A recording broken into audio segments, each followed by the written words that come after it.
Hello and welcome back, students.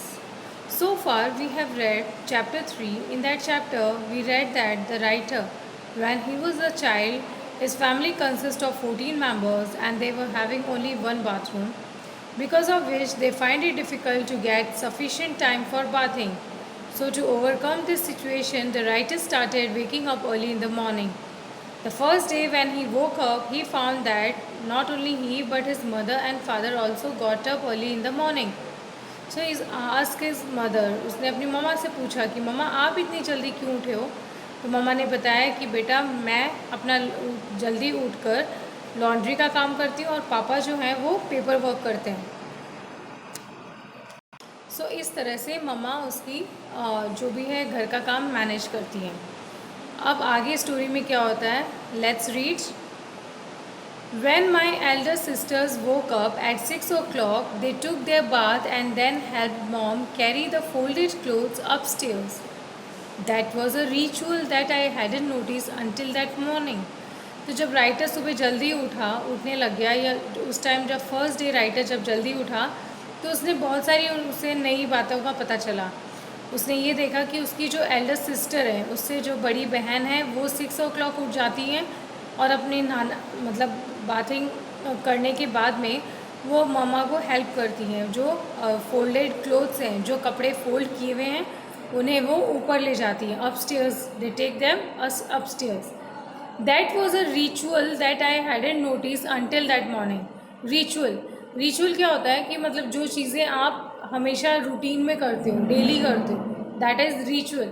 Like it is in the meaning, it is given a thing that is done regularly in the same वे. एक ही तरह से जब कोई task किया जाता है, इट इज़ अ रिचुअल. सो ये एक रिचुअल बन गया था. उसकी जो सिस्टर है वो 6 o'clock उठती, नहाती और जो मम्मा के जो भी फोल्डेड क्लोथ्स हैं वो अपस्टेयर्स ऊपर रूम्स में ले जाती. The next morning, I set the alarm for 4 o'clock. I hurried through my bath and rushed to the basement to help mom. So now the writer was very excited. He wanted to help his mother.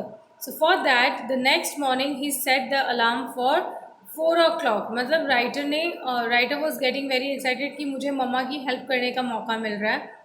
और writer ने 4 बजे का alarm लगाया. I hurried through my bath and rush to the basement to help mom.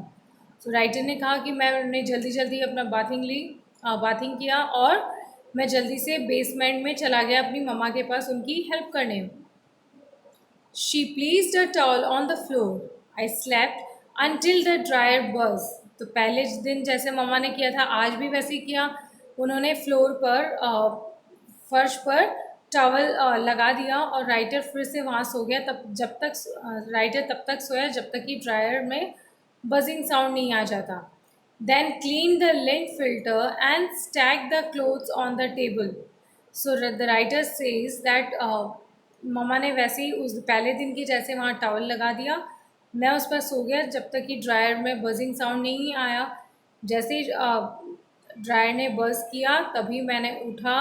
मैंने उसमें dryer में से जितने क्लोथ्स थे वो टेबल्स पे इकट्ठे करे और लिंट फिल्टर को क्लीन किया. I slept between loads while mom sang, folded clothes and washed another load. So मैं तो बीच बीच में जब तक वो लोड्स क्लीन होते या सूखते तब तक मैं सो जाता, अपनी नींद कंप्लीट करता और मम्मा कंटिन्यूसली गाने गा रही थी. And washed another clothes means the process was continuing. मतलब मम्मा एक लोड लगाती, गाने गाती रहती और अपना फिर वो एक लोड कंप्लीट हो जाता. ड्रायर में से बजिंग साउंड आता, राइटर उठता और ड्रायर में से कपड़े निकालता और उन्हें टेबल पे इकट्ठे करता और लिंट फिल्टर क्लीन करता. तो ये प्रोसेस कंटिन्यूस चल रहा था. That washing a routine we kept every wash day for several years. So इसी तरह से राइटर ने बताया कि इसी तरह से यही रूटीन हमने बहुत सालों तक कंटिन्यू रखा. I look back on those days with fond memories. Fond means जब आपको कोई चीज़ अच्छी लगती है, प्यारी लगती है. I look back on those days with fond memories. तो राइटर को वो वाले जो दिन हैं, जिस तरह से राइटर उठता था सुबह जल्दी, अपनी मम्मा की हेल्प करता था, उसे वो यादें बहुत संजो के रखी हैं, बहुत कलेक्ट करके रखी हैं और बहुत मिस करता है उनको. My parents taught my siblings and me that work wasn't hardship.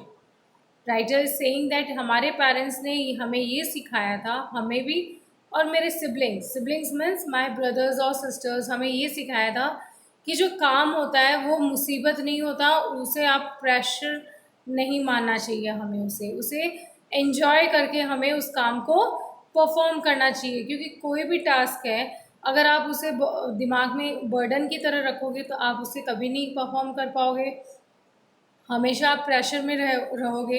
और उसी काम को अगर आप एंजॉय करोगे, गाने गा के करोगे या फिर किसी भी तरीके से एंटरटेनमेंट को एज्यूम करके करोगे उसको, या उसको बहुत लाइटली मतलब इस तरह से करोगे, तो आपका वो काम बहुत इजीली हो जाएगा और प्लस आपको उसकी ऐसे दिमाग पे प्रेशर नहीं रहेगा। Sometimes when I am working, I catch myself singing a song I learned in that old basement and smile. So writer Singh, अब मैं बड़ा हो चुका हूँ लेकिन अभी भी अगर मैं कोई काम करता हूँ तो कई बार मुझे याद आता है, अरे ये क्या, मैं भी गाना गा रहा हूँ वो काम कंप्लीट करते टाइम। तो मैंने वो गाना गा के अपने काम को एंजॉय करना तब बेसमेंट में सीखा था और मम्मा से, और मेरे चेहरे पर एक मुस्कुराहट आ जाती है। It's amazing to me how seemingly insignificant moments create fond memories that last a lifetime.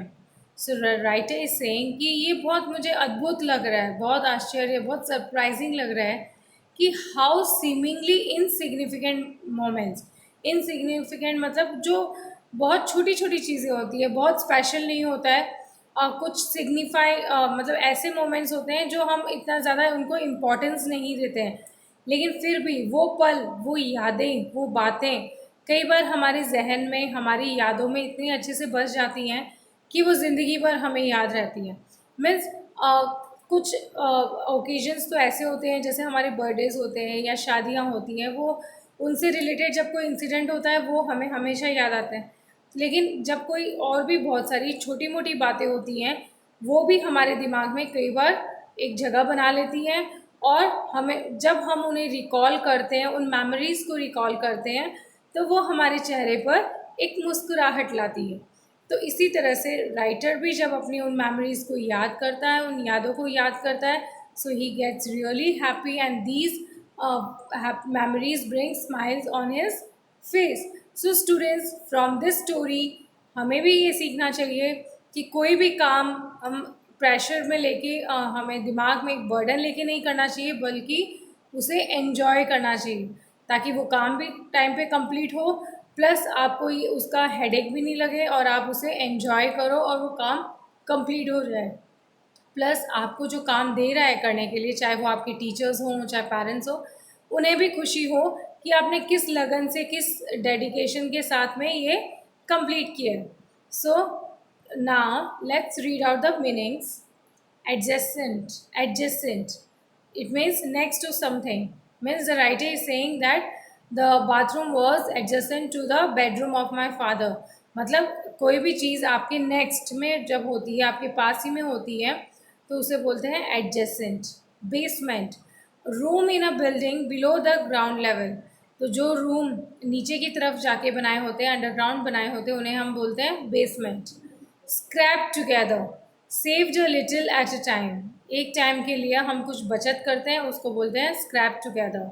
Lint filter, lint filter मैंने आपको बताया, part in washing machine that collects loose threads and clothes fibres. Means machine में एक part होता है जिसमें कोई भी वेस्ट धागे वगैरह होते हैं या मटेरियल्स होते हैं, गंदगी होती है, वो उसमें जमा हो जाती है, that is lint filter. Complimented, said something to praise someone, when you praise someone, जब आप किसी की तारीफ करते हो, that is a compliment you give to someone. Ritual, a thing that is done regularly in the same way, जब आप कोई चीज़ को बार बार करते हो, रूटीन में करते हो, it becomes a ritual. Fond, pleasant, means जो आपको अच्छा एहसास दिलाती है, अच्छा अनुभव करवाती है, दैट इज़ फॉन्ड ऑफ, प्यारा लगता है आपको, अच्छा लगता है, that is pleasant. Okay, so these are the meanings. Now note down these meanings in your notebook and learn them. That's all from my side today. Thank you and have a nice day.